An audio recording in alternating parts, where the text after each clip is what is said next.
Good morning and welcome to the Real P&L Trading Show, where I share my real P&L on 3 accounts and share my proprietary safe wheel system for free. Also, if you want to see where I have about 70% of my net worth and learn the proprietary, easy to use options trade that I use, it's the only one I use, check out my new book. You can see it right here, and there'll be a link in the description for that. Alright, I want to make sure you guys can hear me okay. Let me check my comment section here. Please give me some feedback. I've been having audio issues for the last couple live streams, so I want to make sure everything's working okay. So please chime in there, let me know. And also be sure to post any questions you might have before I get to the end of the broadcast. Sometimes I get questions at the end and I don't get to those. I want to make sure that you guys can hear me, that I can answer any questions you might have about options trading.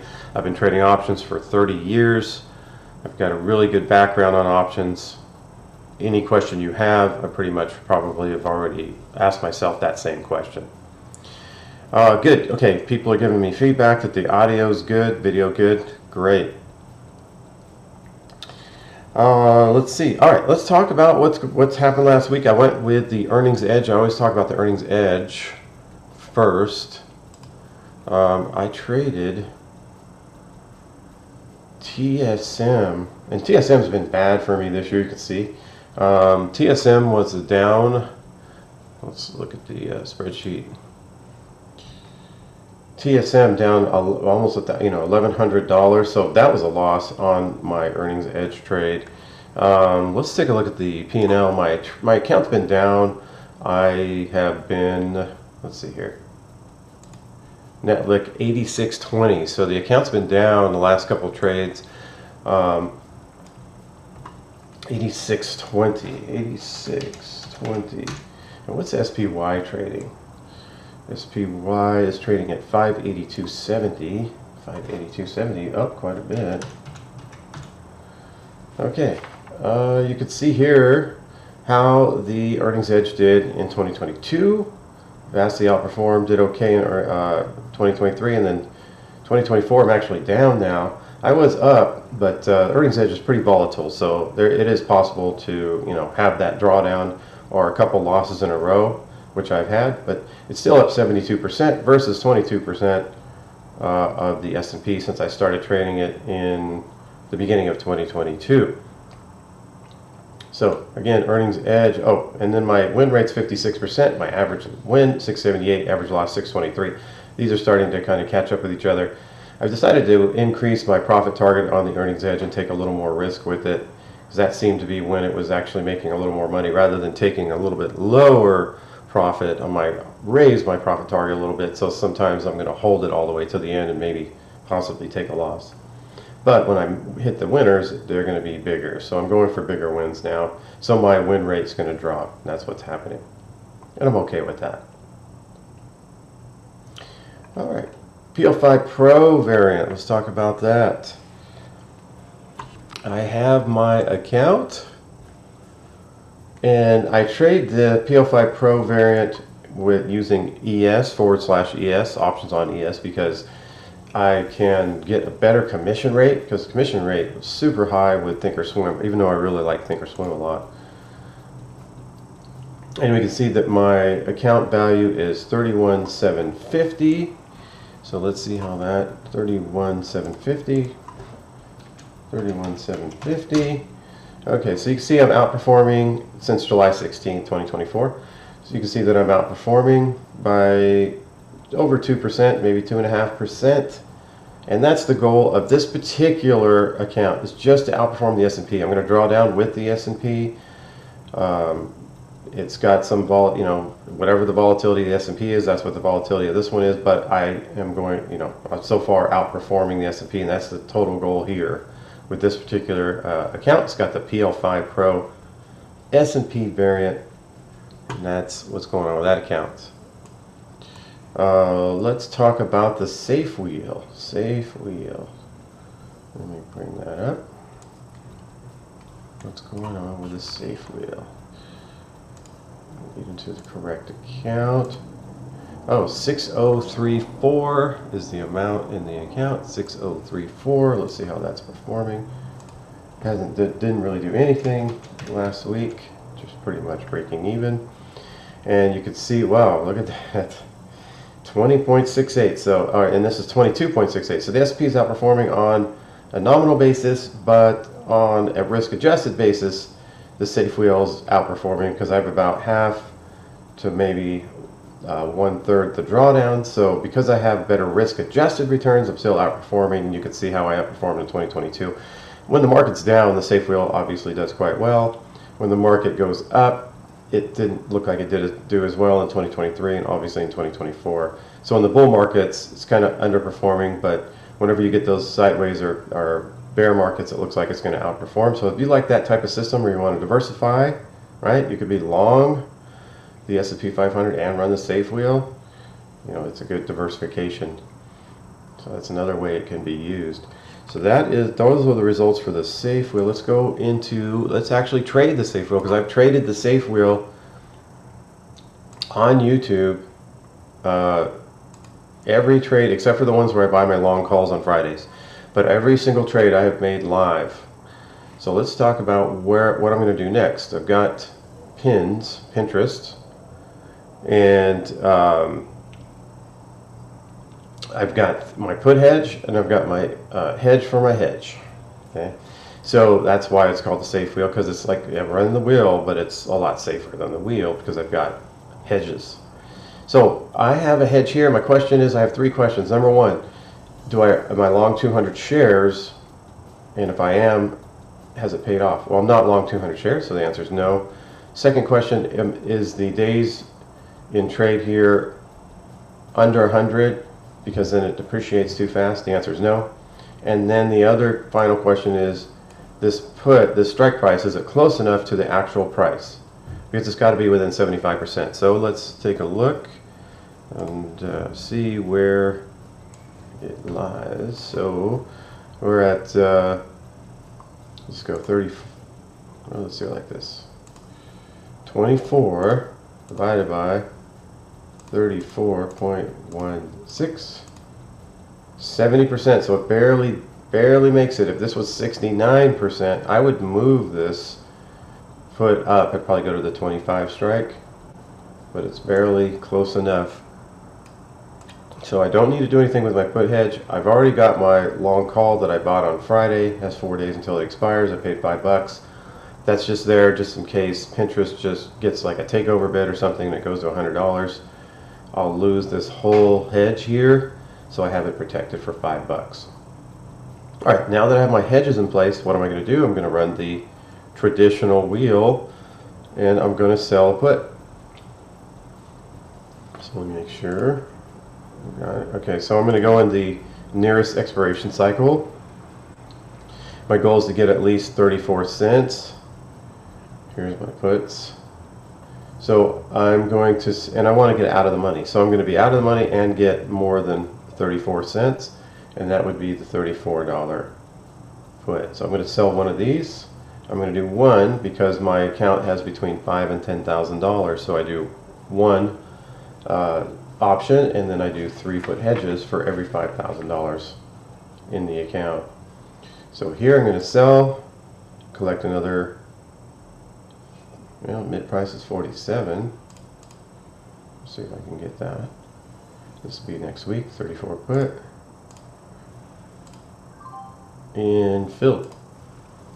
So I collect another $47. ABC, right? Always be collecting. You guys can see that 47 cent there. Let me see if I can remove that banner. Let's see. Let's see here. There, now you can see it better. Okay, so I've made my trade here. There's not much for me to do. I might get assigned. If I get assigned, then I'll sell covered calls. I'm always protected with my hedge, because with the wheel, protection is to the downside, right? The problem with the wheel is you get assigned a stock and then it goes down and it doesn't go back up again, and now your capital is just sitting there not working and you're not collecting any premium. That's what the safe wheel does. ABC, always be collecting. It's always collecting premium. That's what the safe wheel can do. That's what the goal is of running the wheel strategy, right? It's always to try to be collecting premium. You don't want to get caught where you're not collecting premium. That's the problem with the traditional wheel. Okay, let's see if there's any questions today. People are telling me my audio is good. Some guy says it's good afternoon. It's in London, it looks like. Sounds good, sounds good. Let's see here. Shovel. All three of my PL5 open trades are currently profitable. And new trade tomorrow. Yes, so that's what my book is about. It's about the PL5, and it's about giving away the actual trade structure that I use, and also how to set up a trade plan around that structure. So the book is really good. I highly recommend it.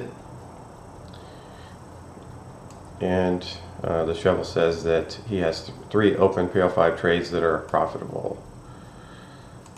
Will says happy Columbus Day. Happy Columbus Day to you. So probably the market's going to be a little soft today, right, since it's Columbus Day. Probably not a lot of volume, but we'll see.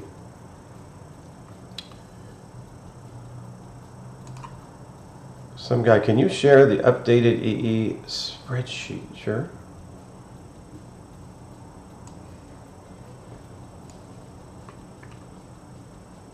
I think this one. Is this what you're interested in? Or you can see kind of my wins and losses. Here, you can see I've had a couple of big losses in a row. So those losses, and there was another one. So look at the smaller wins and the bigger losses. So that's why I'm changing. I'm going for the bigger wins, because I've seen some kind of big losses lately. So I'm going to shoot for some big wins, and I might see losses more often because I'm going to shoot for bigger wins. These wins are too small compared to some of the losses I've been having. So I'm kind of tweaking it a little bit. I'm going for a 50% win the first day, 40% win the next day, 30% win the following day, and then I just get out of the trade. But yeah, there you go.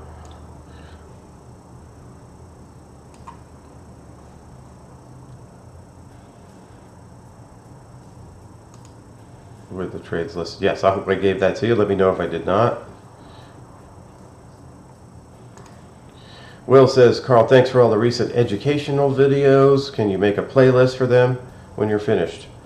Yes, I've already had the playlist. I put that up yesterday. Somebody else asked me for a playlist, and so I created a playlist. And what I did was I put together the basics, kind of like beginner to intermediate trade education.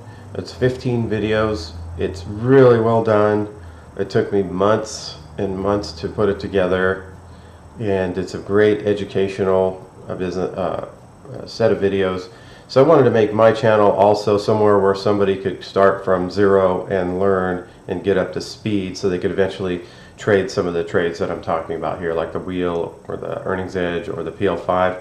So if they understand that education, I'd call it the full throttle options mastery. You go through that course, which is free. There's a playlist. You can learn options, and I wanted to have that on my channel available for people, so it took me a long time to put that together. Shovel says, hit that like button. Please do hit that like button. It will help out a lot with the channel, help other people find the channel, because I'm interested in people seeing real P&L and updates on portfolios.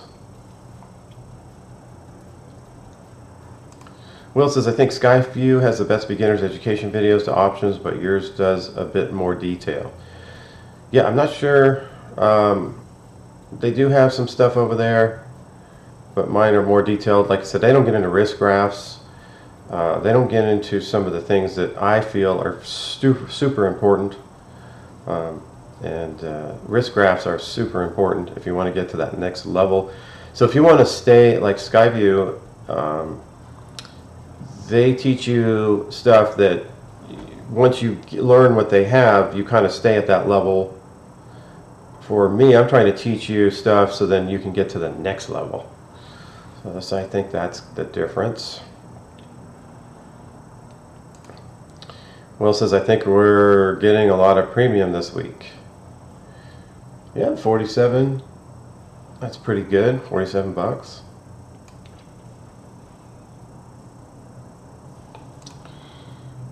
Brad, how do you justify us sticking with your strategy when some started after the big 2022 year? Don't get me wrong, I'm not hating. I want to love this, but it just seems inflated if we got here after. Well, there's some people, you know, like for maybe you're talking about the earnings edge. There's people in the earnings edge that aren't taking the same trades as I am, and they're making more money than me. So it just depends on, it's not just about when you got in, but the trades that you're taking, and they diversify, they do it a little differently, they have more than one stock. So there's many ways to play it.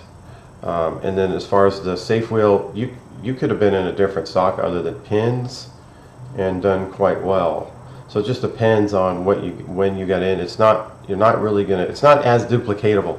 Now if you're in the PL5, that's very duplicatable, and the PL5 Pro, and that's, you know, if I have 70% of my net worth in there, obviously that's where I have most of my confidence. And yeah, I hope I answered your question there. Will, do you recommend us doing the PL5 after reading your book, or should we also buy the PL5 program as well? That would be up to you. So once you read the book, you can figure it out on your own, or you could also take the fast track of, you know, my years of experience and see what I'm doing and how I'm doing it.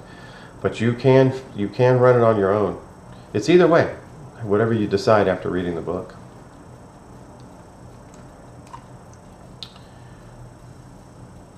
Simon, let's see if I can get here. Is your book hard copy on Amazon? I'm in the UK. It's soft copy on Amazon. It should be available soft copy. Yes. Avery says, don't forget to hit that like button. I'd really appreciate it if you did. It'll help other people. John Doe, what strategies do you teach that are tradable in an IRA? I think you can trade the safe wheel in the IRA, I believe. I don't have an IRA. I do, but I don't trade it. So that off the top of my head, I don't have. Maybe other people can chime in that have IRAs that are trading one of my systems. The PL5 Pro, you cannot trade in an IRA. Okay, so I know that one you cannot. But the other two, they may or may not be able to. I don't remember. Maybe Avery can chime in. She kind of remembers that kind of stuff. Or somebody can chime in on that who's trading one of my systems in an IRA account. Okay, so again, take a look at my book. I highly recommend it. It took me a long time to write that, and it's very good. It gives away a lot of my secrets that I really held close to the vest for a long time, and I realized, okay, I'm okay giving these away and trying to help more people. Well, first for next week. Sorry, Shovel. Okay. All right. One thing I'm going to say, always in parting, if the P&L is not real, what else are they trying to conceal? I'll be back next week, and we'll see everyone next week. See you then.